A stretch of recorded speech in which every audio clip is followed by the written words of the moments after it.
The air in the library of the Thorne estate study was heavy with the scent of lavender and unacknowledged history. It was a sterile, perfect vacuum where the dust of reality was never permitted to settle. It was a space defined by silences. Marissa Thorne, now Marissa Vance, stood by the mahogany sideboard, looking at the surroundings with the detached precision of a professional auditor. It had been 20 years since the name Marissa Thorne had existed in this house.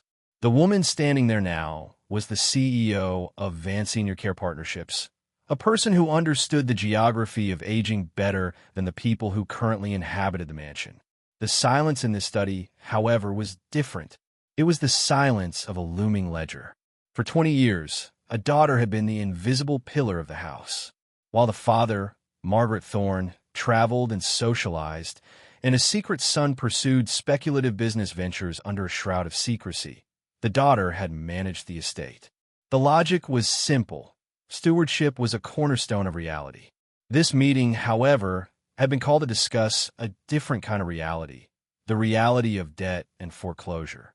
The daughter was here because a distressed asset portfolio purchased by her firm, Vance Acquisitions, contained a mortgage for 14 Oak Ridge Lane, the Thorne ancestral home.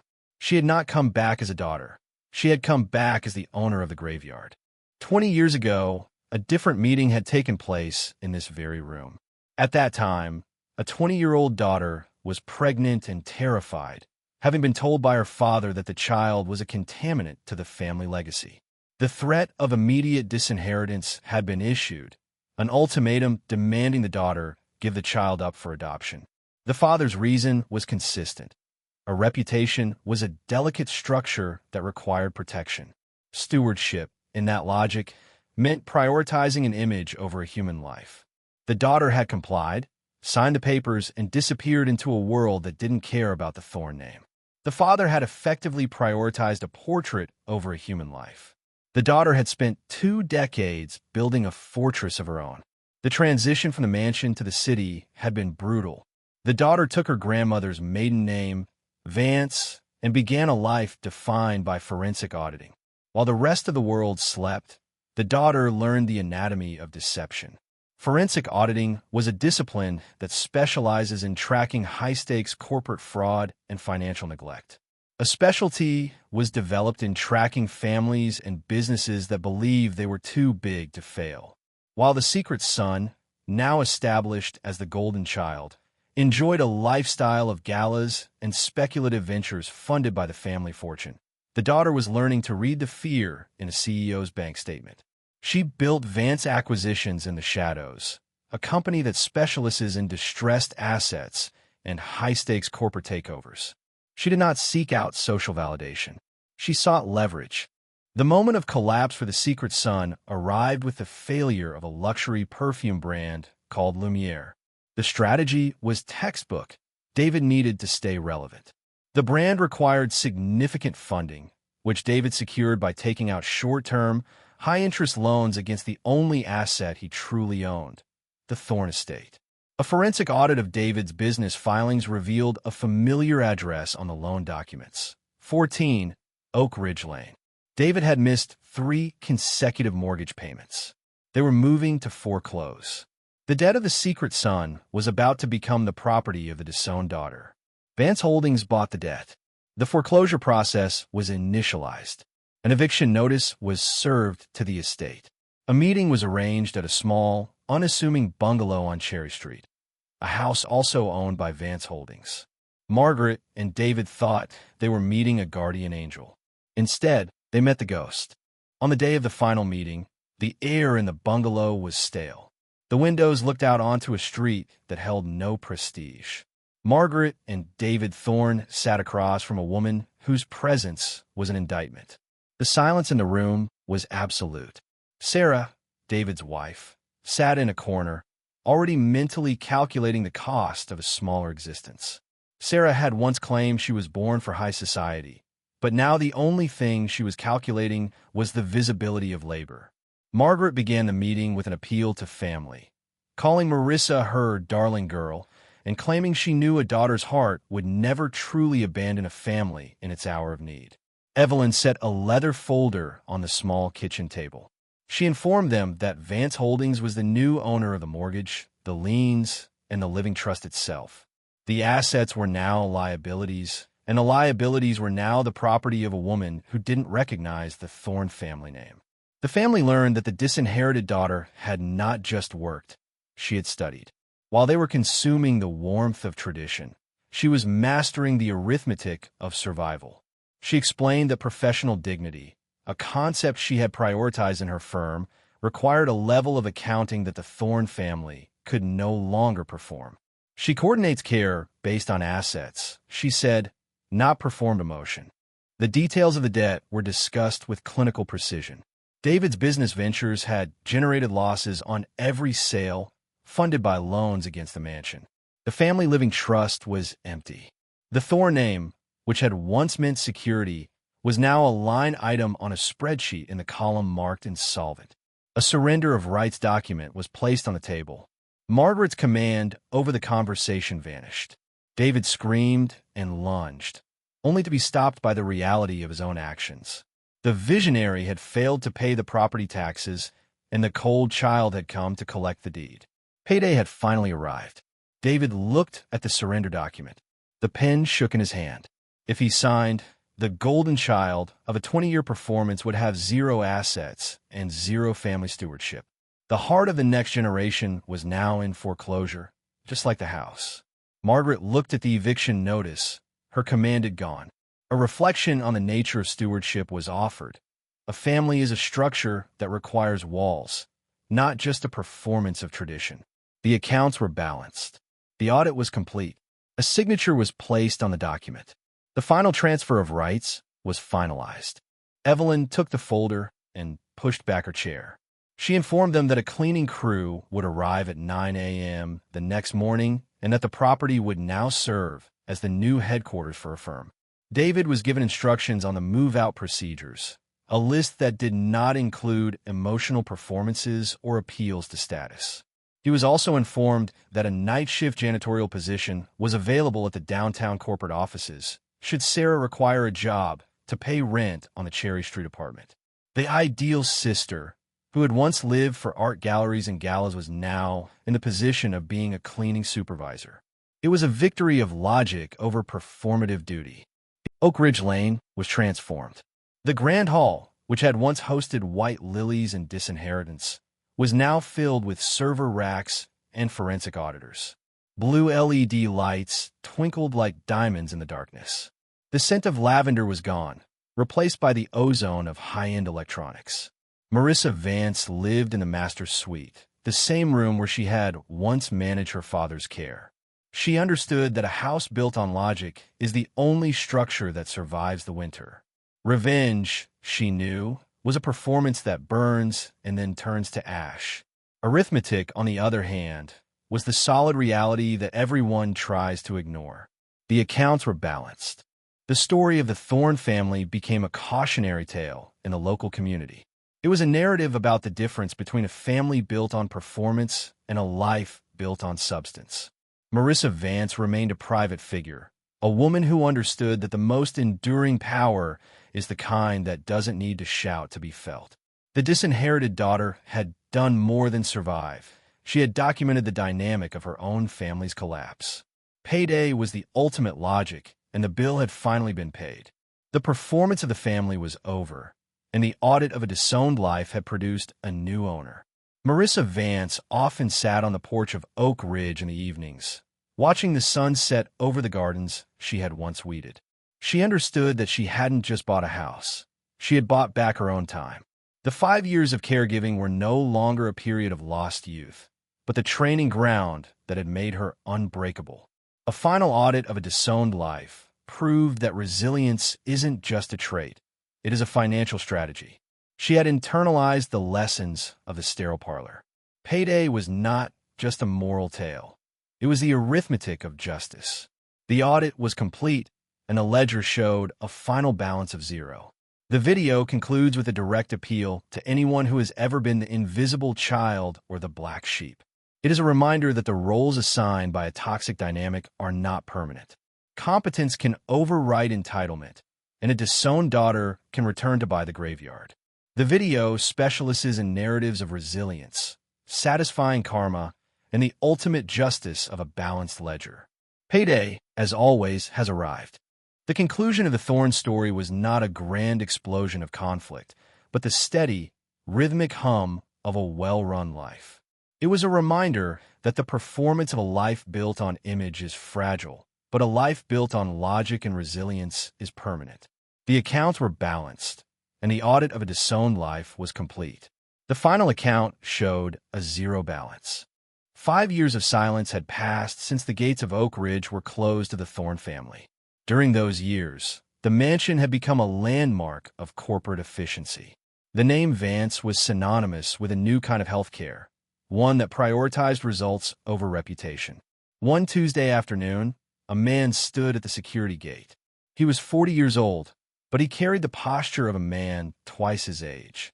His clothes were clean but worn, the fabric of his jacket thin from years of warehouse labor. David Thorne looked up at the security cameras, not with the arrogance of an heir, but with the hollow eyes of a man seeking a miracle.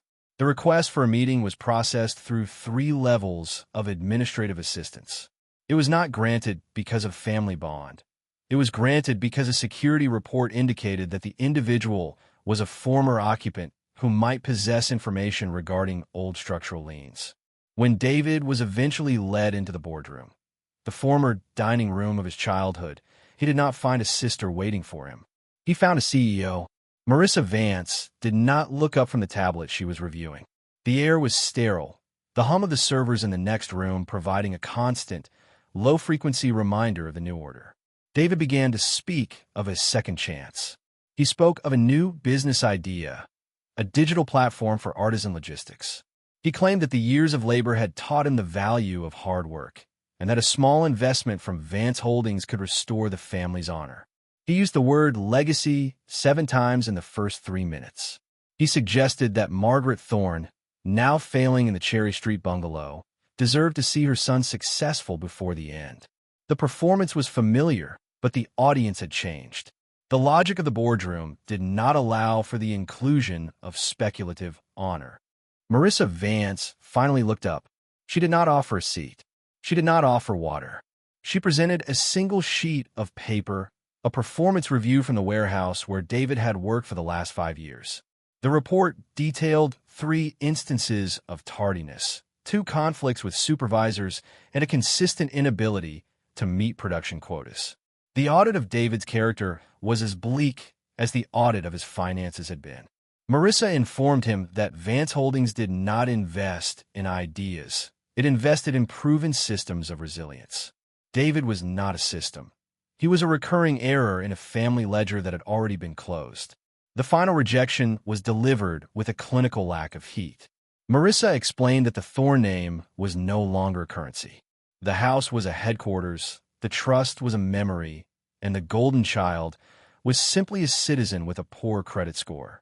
David was told that the meeting was over and that any further attempts to contact the office would result in a restraining order. As he was led out by security, David looked back at the Grand Hall. He saw the space where the white lilies had once stood.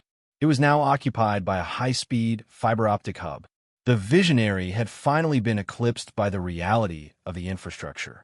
With the Thorne family reduced to a line item in a rental ledger, Marissa Vance turned her attention to the only audit she had never completed. For 20 years, the thought of the son she had given away at a diner had been a locked file in her mind.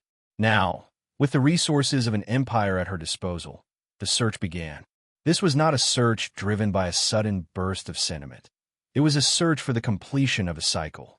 If the Thorne name was to be erased, a new lineage had to be documented, one that was built on the foundation she had created, not the reputation she had escaped. The investigation required 6 months of forensic tracing. The adoption records had been sealed with the kind of legal complexity Margaret Thorne excelled at. But Margaret's logic had always been flawed by vanity. She had used a law firm that Marissa Vance now owned through a secondary acquisition. The files were opened. The trail led from a small town in a neighboring state to a university in the Pacific Northwest. The son's name was now Christopher Miller. He was 25 years old, the same age Marissa had been when she began her ascent in corporate finance. The audit of Christopher's life revealed a striking pattern. He was an architect, specializing in the restoration of historic structures.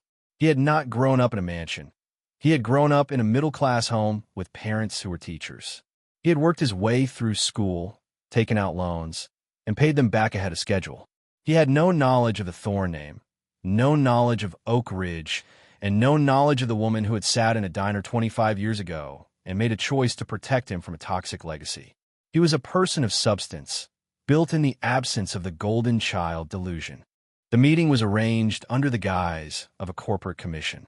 Vance Holdings required a lead architect for a new, high-prestige retirement village, a project that would be the centerpiece of the firm's national expansion. When Christopher Miller entered the office at Oak Ridge, he did not see a mother. He saw a titan of industry who was offering him the opportunity of a lifetime. Marissa Vance watched him across the mahogany desk, the same desk where her own father had once signed her disinheritance. She looked for the thorn in him. She found none. Christopher spoke of structural integrity. He spoke of building things that were designed to last for centuries, not just for the duration of a gala. He spoke of the importance of solid foundation and the honesty of materials. The language was identical to the logic Marissa had used to build her empire. The audit was complete. The son was not a secret son in the way David had been. He was a realized potential. He was a return on an investment made in a diner 25 years ago, an investment in a human life that was never allowed to be contaminated by the Thorne vanity. Marissa did not tell him the truth that day. She understood that a revelation of that magnitude required a stable environment, not a corporate office. She awarded him the contract. She watched him walk down the grand hall, past the servers, and out into the sunlight. For the first time in her life, the woman who had mastered the arithmetic of survival felt a different kind of balance. The debt she had owed to her own son was now being paid in opportunity and professional dignity. The cycle was not just closed, it was redeemed. Margaret Thorne passed away in the autumn of that year. Her death occurred in the Cherry Street bungalow, in a room that smelled of old wallpaper and fading lavender. Her final words were not about Marissa, nor were they about the grandson she had never met. They were about a social gala in 1995, a night when she felt she was at the peak of her power. She died, clinging to a performance that no one else remembered. The audit of her life ended with a quiet rattle, a ledger closed with no one left to mourn the loss of the stewardship she had prized. The funeral was a private affair. There were no family friends. There were no gala committees. There was only Marissa Vance, David Thorne, and a legal representative from Vance Holdings. David attempted to play the role of the grieving heir, but the audience of two remained unmoved. The burial took place in a plot that had been purchased by Marissa years prior, a plot that was intentionally located far away from the Grand Thorne family mausoleum. The name on the headstone was simply Margaret. The Thorne Beaumont titles were omitted at Marissa's direct instruction. A week later, the final act of erasure was completed. Marissa Vance signed the documents to officially rename the Oak Ridge estate. It would no longer be known as the Thorne Ancestral Home. It was now the Vance Center for Professional Care. The iron gates were replaced with a modern glass entrance. The portraits that remained in the basement were donated to a local history museum, where they were cataloged as unidentified socialites of the late 20th century. The Thorne legacy was now a series of pixels in a digital archive, accessible only by researchers of failed economic cycles. The Cherry Street bungalow was sold. David Thorne was given a small percentage of the proceeds, enough to pay for a modest apartment in a different city, but not enough to fund another vision. He left Oak Ridge for the last time, carrying a box of failed Lumiere prototypes. He had become a ghost in a world of his own making, a man who had been given everything and had successfully turned it into nothing.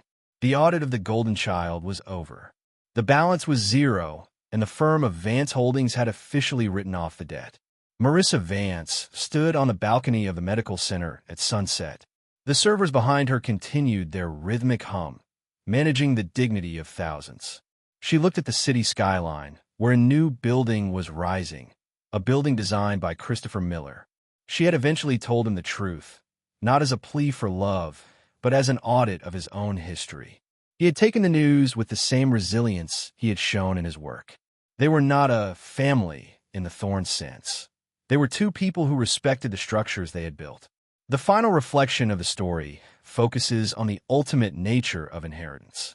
It is not money. It is not a house. It is the ability to stand in the silence of one's own truth. The caregiver's debt had been settled.